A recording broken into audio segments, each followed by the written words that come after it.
Welcome back to another episode of Winning Through Culture. I am here today with my co-host, Amanda Kramer, and our special guest today, Lisa Bonta Sumii. Lisa, welcome.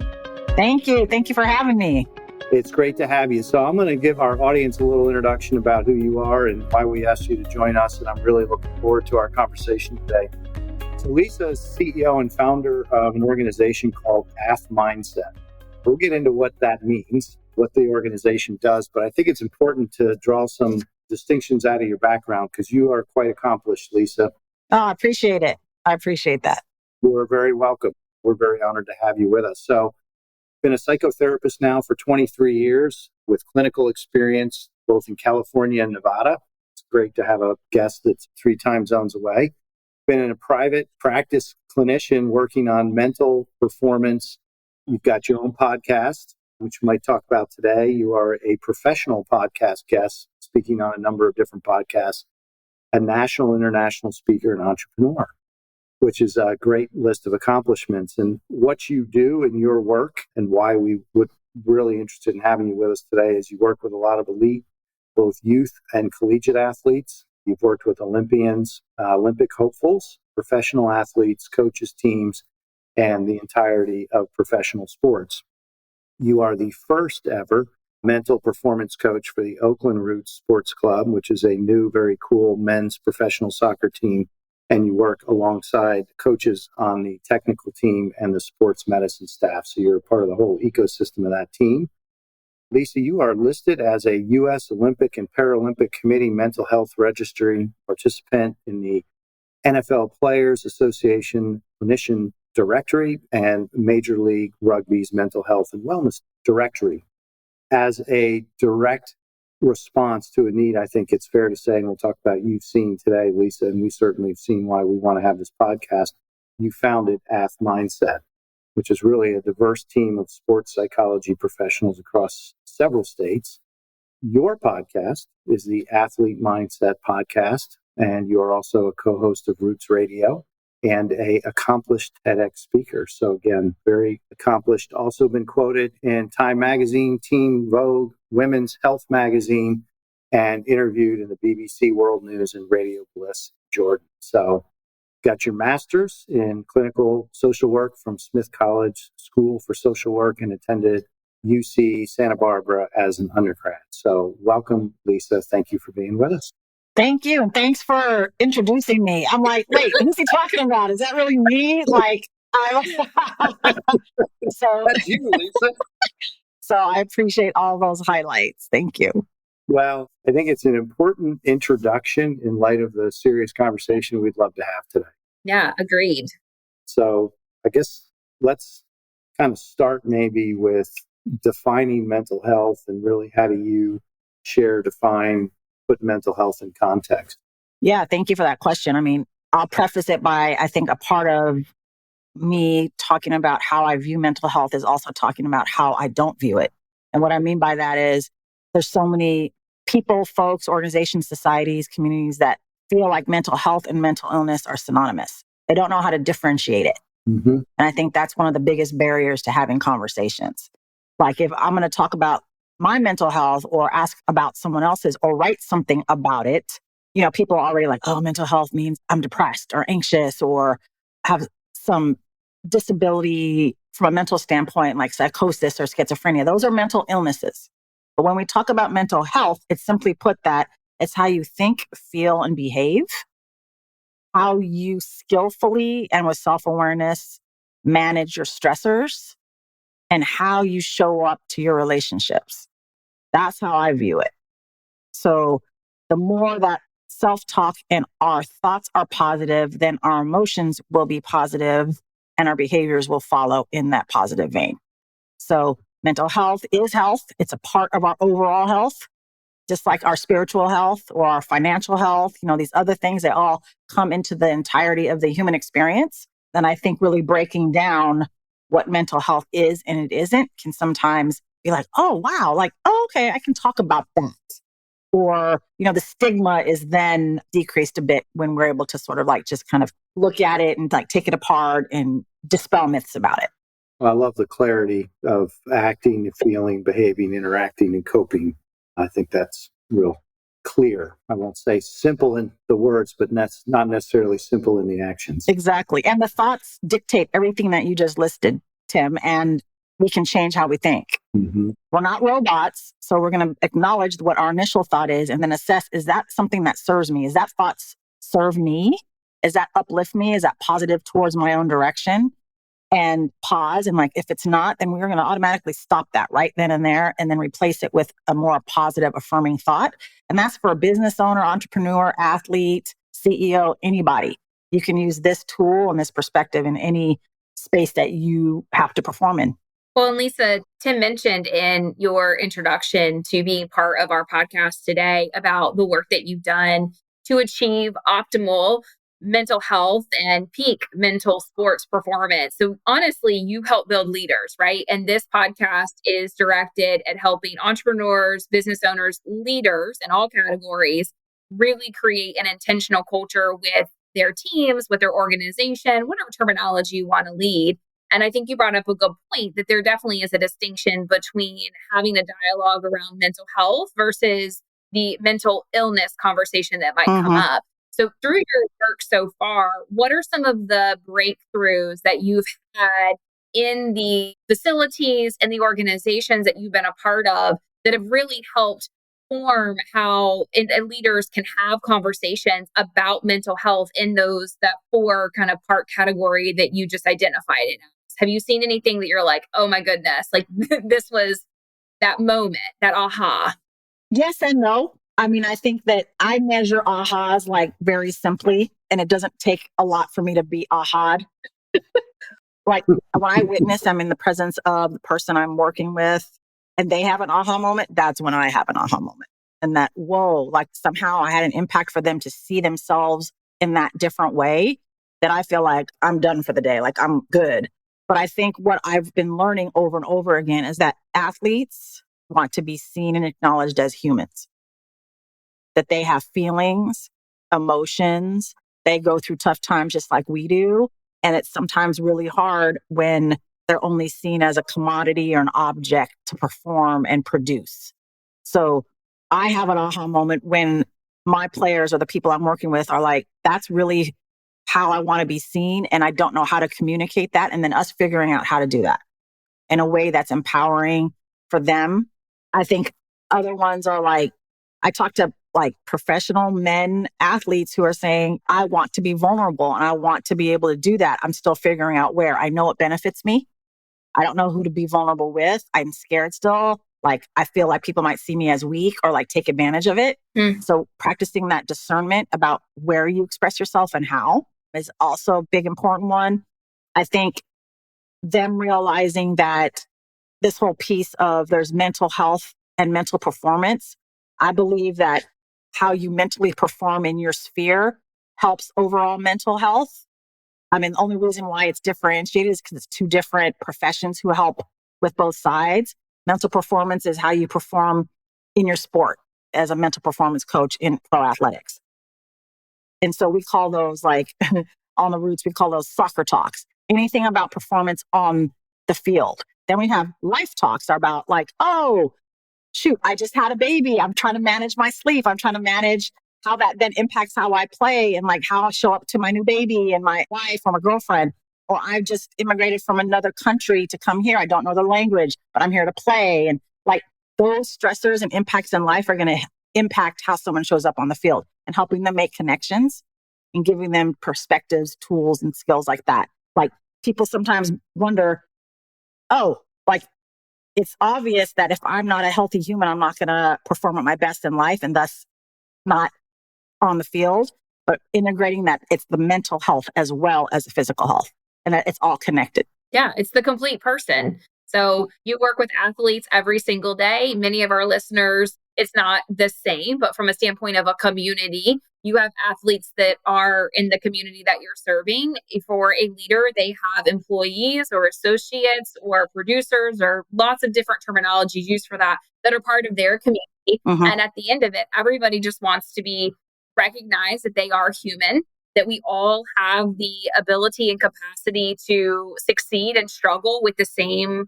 set of circumstances or abilities. And so it's neat that you said it in that way. And I think there's a lot of parallels between being in the sports arena or realm and then in the business realm too. That they're at the end of it, we're all human and we're working towards being the best version of ourselves, and how we incorporate mental health into that is a really an important dialogue. In May, I think it gives us a great opportunity to have those conversations, especially for organizations, leaders that maybe have not broached the subject of mental health and how that impacts the environment in which they have created for success of, and we would call it a club, right? Or a business, a firm, etc.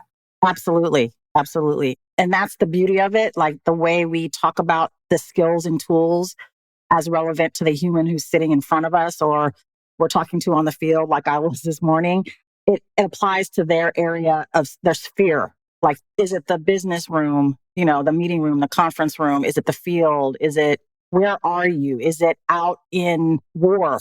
Like, where are you performing and have to regulate yourself and your emotions under high performance situations? Yeah. So as an entrepreneur and business owner myself, alongside being a mental performance coach, I think about that all the time. And how does my humanity show up in the different identities that I have as a woman, as a wife, as a mother, being the only woman a lot of times at the facility with this professional men's team, being a woman of color. How do my identities show up and how do I make sure I'm equitable and how that shows up? Like, how many hours am I spending working on my business and working in my business is always my question. Lisa, I've got a question for you. I think one of the things that's always been interesting to me is there's an assumption, at least from my vantage point in professional sports, that if you're operating at a high level, you're going to have a performance coach or coaches. And yet the flip side in the business world is there's almost, there are obviously business coaches that work with business leaders, but you just I have not seen the same kind of approach in business where people say, you know what, I need somebody to help me operate at a high level mentally. The same way, if I'm a professional athlete, I would. There's just that, been a very curious, interesting thing to me over the years. And, whether it's in pro golf or any team sport, most high level elite players obviously they may have a coach specific to the skills of their sport. I think most of them, at least my impression, you can correct me if I'm wrong, have a mental performance coach. And yet you just don't see that in business as much. Why? I'm curious as to why you think that might be. Well, it's interesting. I don't know if every athlete who performs at a high level has a mental performance coach. All right. I feel like if they consistently do it, if they're able to perform at a high level consistently, game after game, season after season, year after year. I mean, we could talk about LeBron James all we want. And he does have a mental performance coach. He does value the mental side of how he performs in his job, which is on the court. But it takes not only having a coach, but also following your mental training plan, just like you would from your physical performance coach or your athletic trainer, like following it and training on it just as you would to prevent mental injury, just like we prevent physical injury, to assess what's going on, to give skills and tools, to train on those consistently. Because I think there's still, stigma in professional sports about what we call it. I mean, there's been a movement that, a lot of teams and organizations now need to have at least one person on staff who can care for the mental well-being of their athletes. But then we times that by how many players on that team, how many in that organization, is there bandwidth for that, right? Yeah. I think a business coach could help with the mental side of CEOs and entrepreneurs if they're trained and have expertise in that area and know how to build it. Because even if a business coach helps you, let's say, with a 1 year, 3 year, or 5 year plan, right? Within those plans, there are goals that we set, right? And setting goals helps with the development of mental skills of motivation and confidence. So if the goals are set properly in the form of process goals versus outcome goals, that's mental training right there. And then being able to set a very measurable and the SMART goal format goal that then you can check off the brain likes that very healthy, clean form of dopamine coming in. And then like, oh, whoa, this feels good. I'm going to keep going. What's next on my list? I'm going to keep checking it off. And there's that feedback loop, right? And so there's a way that we can utilize business coaches in the entrepreneurial world and performance coaches for sure. There's stigma on both sides, right? But if we can use the right language and break it down, then I think it would be more acceptable and accessible to people. So, what are some of the challenges? Because you just said, right, from an accessibility of having dialogue in this space, like what are some of the roadblocks or challenges you've seen individuals, no matter their identities, right, the hat that they're currently wearing, that they have faced? Like how to really say, I'm coming to this place to have this dialogue, and I might be faced with X, Y, and Z challenge, but here's how I would move through that. What have you seen be successful when someone is ready to discuss and implement having that mental health awareness conversation? I mean, I think how I view it is to have like a dedicated mental performance coach or therapist helping you is actually inviting another positive, healthy relationship into your life. That's what that is, who is dedicated to you and only you. I think that I can teach you all kinds of skills and tools and have strategies and perspectives, but if the connection, there's no relationship, there's no trust, there's no rapport, and it's not as impactful. So I think building a relationship is really, really important at the forefront. I work with a lot of collegiate athletes too, and I think being able to relate to their culture because it's unique in that generation, use certain words, be able to understand some of the slang and references and not be embarrassed to ask like, oh, wait, I don't know that one. Hit me on that one, please. Or something like that, that there's a relatability, which is, I think is super important. And that's a skill for those of us who are in the coaching and therapy kind of identities. Once that's established, I think it's really the biggest thing, and I'm just going to say it, is the funding to continue that relationship. What is the economic support behind having someone like myself in your corner, in your life, or on your team? It's something that I deal with all the time. Like, oh, we have this budget, or we don't have that budget, or we're going to have to cease this kind of work in the middle of the work, which then becomes an ethical issue as far as I'm concerned. Like to stop it just because of money, that's a tough one. Mm-hmm. So like companies being able to delegate funds towards, is it like hiring a business coach for the company and then everybody gets this many sessions for it? Is it that we are going to entertain a flexible work week, which helps a lot in people's mental health? Is it going to be hybrid, in person or virtual? Is it flexible as far as when you start and to drop off kids or things like that, and then when you end?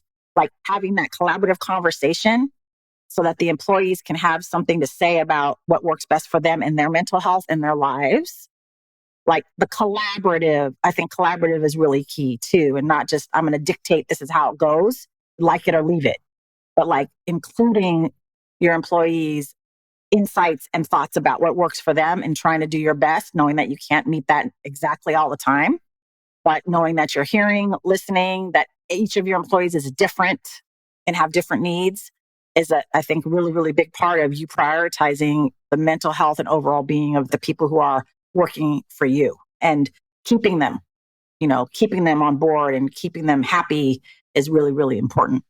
When you take a step back from that, and I do agree with you, Lisa, that it's an investment. I think if and business looks at it as an expense, they're going to get in trouble because it's an investment in their people. And yeah, I think you have to look at it through that lens and what is that worth? And I know it may be difficult to quantify, but taking a step back from that, what do you see as some of the productive ways to even get this conversation going in a business setting? On the business end, I mean, I think just asking how your people are, debriefing from a project or a talk or like, how were you with that? How did you feel about that? What are some areas that you need support from us to continue to be your best in that? Really asking them how they feel and acknowledging them when they do a good job or when they complete something. Appreciation, acknowledgement goes a long way because your employees are not, again, just like the athlete, just commodities and objects that help you get the job done to move your business forward. They're human too. asking them about their families, how are things going, like building that rapport and that relationship and letting them feel like you care about who they are.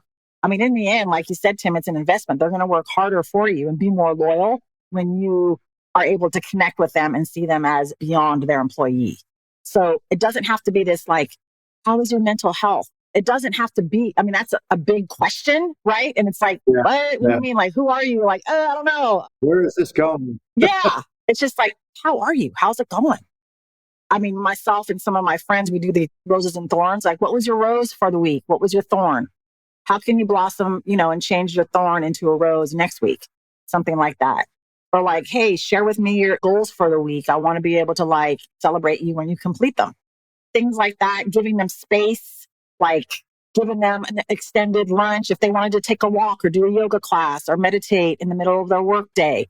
So then they maybe like stay a little later. Like these little things that like, oh, shoot, that is a little thing that can go a long way in the investment of our people. So it doesn't have to be a big, intimidating conversation. And I think that's the reason why a lot of business owners and entrepreneurs don't ask it or don't know how to approach it. But it doesn't have to be. It can be simple. And it's the sincerity and meaning behind it, I think, and your heart behind it that really matters. You brought up a really good point. And so we pull on the experiences of our daily life. Tim and I do as part of content, right, for this podcast and just sharing that with the world. And hopefully listeners can take a piece away from it and impact those that are around them.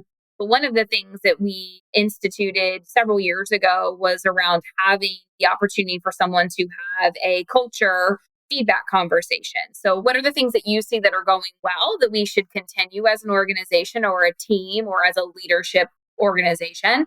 What are some of the things that you feel we should potentially put up for consideration on pausing or stopping?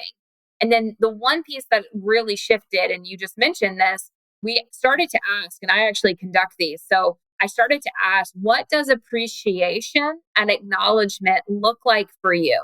Because every single person, and I'm assuming you would probably feel the same from an athlete standpoint, every person likes to receive their recognition differently, and or appreciation can come in varying forms. Sometimes it is a one-on-one acknowledgement, more of a private conversation. Sometimes it's somebody who wants like a grandiose in front of the entire organization. That's what means the most to them. Some of the individuals would, a spot bonus or some type of incentive that's different.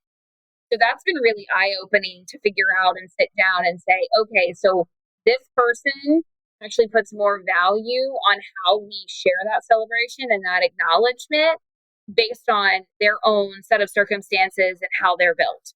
It's a cool discussion to have, and it's a nice way to enter into that mental health space if someone is not comfortable as a leader or part of an organization to sit there and say, okay, how is your mental health? That is a leading question, I think.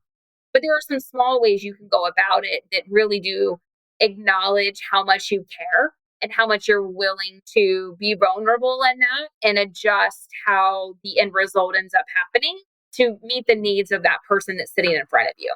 No, that's amazing. I love it. I love hearing that. And I think it's so important that not every human's created equal, not every employee is created equal, and how they like to be communicated to in general. Right. I think, Amanda, you sharing what you all have done in different organizations and your organization about building a winning culture is key around like, how does acknowledgement and appreciation land for each individual human who likes to receive it differently? And what I like to use as a simple tool too is interesting is like, what is your love language? Mm-hmm. I mean, love can be any kind of love, any kind of appreciation. It doesn't have to be romantic love, right? Absolutely. So it could be verbal appreciation. It could be gifts. Acts of It could be quality time, acts of service, exactly. Like, what does your employee, what will they respond to the most and be the most impactful in figuring out like how you show that love, acknowledgement, appreciation. So that's super cool that you guys do that. It's definitely an evolution. We started with a series of questions and then we have evolved as we've gotten better at having those individualized dialogues, right? And making sure that the space is there for somebody to share. And I always like to say the good, the bad, and the ugly. I want to hear it all. I can't do anything about it if you don't share what's going on, but you have to, as you articulated earlier, you have to have that relational capital, that bank account where they know that you are building that with that individual. So in the event that you do go to them and ask for something, it's not seen as detrimental in any way, shape, or form. It's really like, okay, this person has shown their investment in me. And this organization has shown how deeply they care about me as an individual, not necessarily the title that I have. And then the reciprocal experience is just so much better. You really get the data almost that you need in order to have meaningful change, especially as you're working to build and form and continuously evolve the culture that is in your team, your whatever word you want to use there. Right, right. Yeah, your group, your team, definitely. Yeah. There's an old adage of people don't care how much you know until they know how much you care. Mm-hmm. I agree with that wholeheartedly. Yeah. Lisa, I do appreciate what you shared relative to kind of how to broach the subject in a business setting, because again, it's coming in hot and saying, hey, we're going to have a conversation today with everybody about their mental health is going to rattle some folks and really send the wrong message, but really just taking the time to understand where everybody is, how everybody's doing, and what's going on in their life, which we all know requires slowing down in a fast-paced world to connect and to listen, truly listen, not just passing in the hallway listening. Are there any other tips, suggestions you have for business owners when you think about the topic of attending to your team, your businesses, employees, mental well-being, mental performance? No, I think you kind of answered the question a little bit for me, but I'll go into it about like being able to slow down, being able to pause and be mindful about your culture, about your work environment, workspace, the relationships, what might be going on for people, asking how they're doing, all that stuff. But I think that a lot of the tools that I use are universal, can help anyone in any situation, are transferable from sport to life to business. I really like imagery or mental rehearsal. So it's like more of a 5-6D approach to visualization. So it's not just seeing what you want to experience, but feeling it from an emotional and tactile perspective, hearing it, tasting it, all your senses, bringing it all in and imagining how you want your workspace to be, your work culture to be, your work, productivity to be, your work performance to be, and really putting a script, like writing out that image, like a scene from a movie, as detailed as possible. And the mental training is reading that script as often as you can, or recording your own voice, reading it and then playing it, writing excerpts of it around and putting it up on your computer, on your bathroom, on your dashboard, wherever, in your phone, and like really bombarding, I don't know if that's the best word, bombarding your brain with the image that you want it to stick with. And when the image goes away, or you're like not behaving in the way that you're mentally rehearsing, making that shift and that pivot to come back. It's a real imprint onto your mental. Exactly. That's a good one. Imprints. It imprints on your brain. Your brain, it sticks to it, and it's starting to now function in your favor. We can create how our brain works for us. If left to its own devices, it's going to take us down roads we don't want to go. But it's malleable and wants to be optimized. So we need to give it that feedback. I think routines are really important too. But like with my players, what is your pre-competition and post-competition routine? What is your preparation? And then your debriefing process. That's really what it is. How do you prepare for this next match coming up? What is unique to you? What meaning do you put to each act or behavior in that preparation? Everybody does it differently, but to have a routine that's pretty much the same every time is super important, because in business, in entrepreneurship, in sports, there's a lot we don't have control over. But setting your routine, committing to it is a big part of how we can control that piece of things. The debrief is also really important, that post-competition routine. How are you starting from a mental standpoint to already recover once the whistle is blown? Is that in the form of physical recovery with hydration right away? Or is it like after I take a shower or do an ice bath or something, I'm going to write a few things in my sports journal about my performance tonight? Later, could be tonight or the next day as well. Like, again, roses and thorns, or what are the areas that I feel really proud of, or how I contributed to my team? What are the other areas that I want to continue to grow in and continue to improve in? And then tracking that. Like, these are the ways I'm going to be better here, and the areas of support I need to execute that. Again, it can be applied to any environment, but that reflective process is also really, really important. And providing your employees the opportunity to have that time, I think, would really show the value that you have in them continuing to grow and stretch from a mental standpoint. Do you have any advice for leaders who might be in the moment and they need to check in with themselves on their mental health? Because, you're in a stressful meeting, you're in a situation, I can think of several, and I'm like, cool. So how do I check in with myself so I show up with that image that I've imprinted on my brain? I know this is how I want to come across, but right at this second, I know I'm not going to show up like that. What are some things that a leader, a person in general, human, could do to check in with themselves? For sure. It's a great question. I think Tim alluded to earlier, like the mindfulness act, but like a breath, an intentional breath. When you can just kind of like, okay, I'm feeling my emotions regulate, or I feel like my heartbeat is beating too fast, or my thoughts aren't as clear as I want them to be in this moment, just like, and then move on. Yeah. The breath does a lot to regulate the brain and the emotions. It gives the brain the message that everything's okay.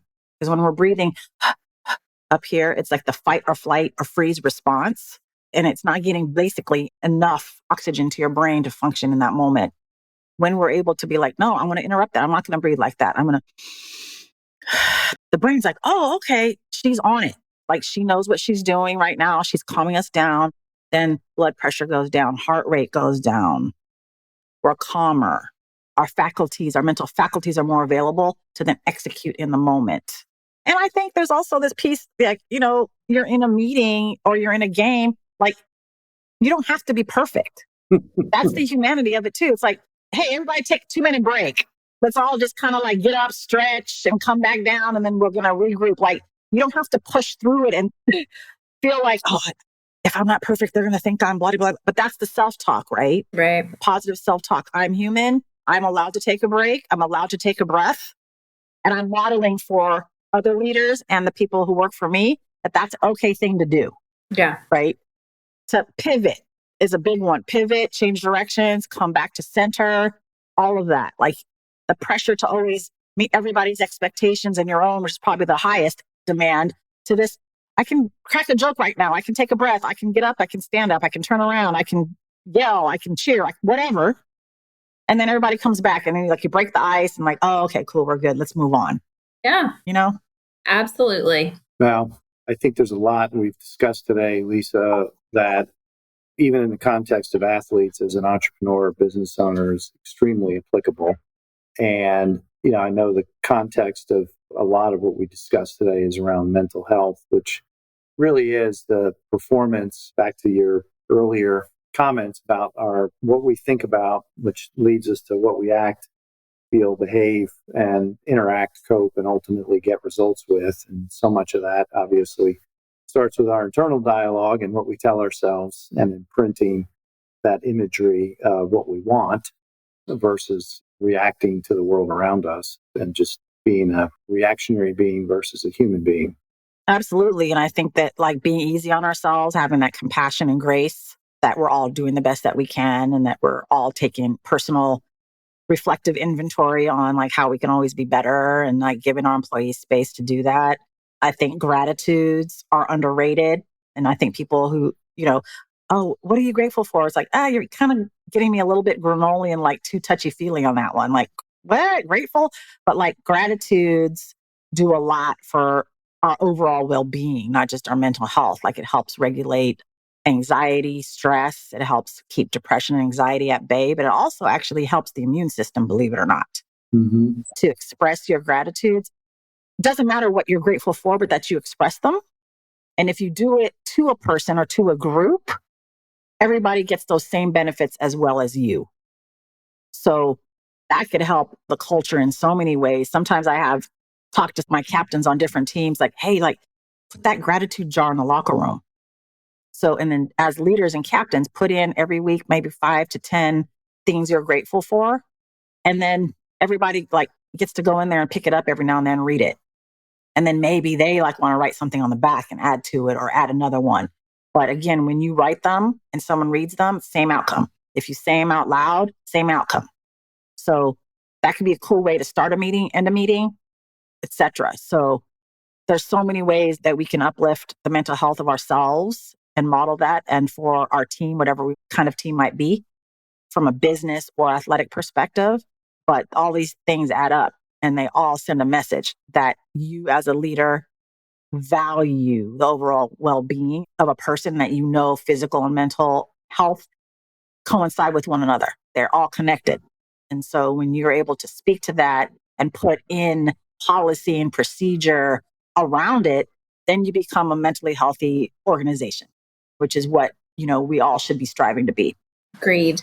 Yeah, I love your gratitude journal. I mean, I think that's something I know I do every day. And as I was listening to you talk again about an athlete with a pregame routine, as a business owner and entrepreneur, your day starts. It should start with a pregame routine and end with a debrief and or decompression in a healthy way at the end of the day. So yeah, again, that's what I was so fascinated about getting this chance to do this podcast with you, is the applicability of so many of the things that, everybody loves to watch professional sports. Everybody's got their sport and see these athletes perform at such a high level. And yet so much of that is obviously the physicality of professional sports at the professional level. Everybody's got to have it. It's the mental edge that makes the difference in so many sports. And all of that is applicable to business. So I've enjoyed our time together. And I want to say thank you again from Amanda and I. I think everything we talked about today really does help inform a winning culture and helps business leader and entrepreneur be relevant, impactful. And that's the whole purpose of this podcast. So you have done a fantastic job today, Lisa, helping us articulate that message. So thank you.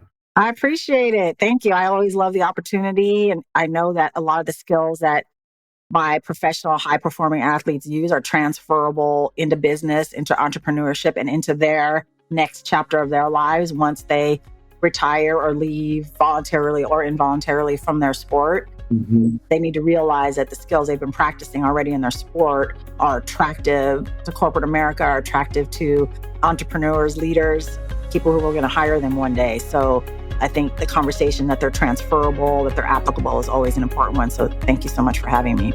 Absolutely. Well, we're wrapping up another episode of Winning Through Culture here today with my co-host Amanda Kramer and our special guest, Lisa Bonta Sumii. Thank you very much for your time today. So we are together again. Be impactful and relevant.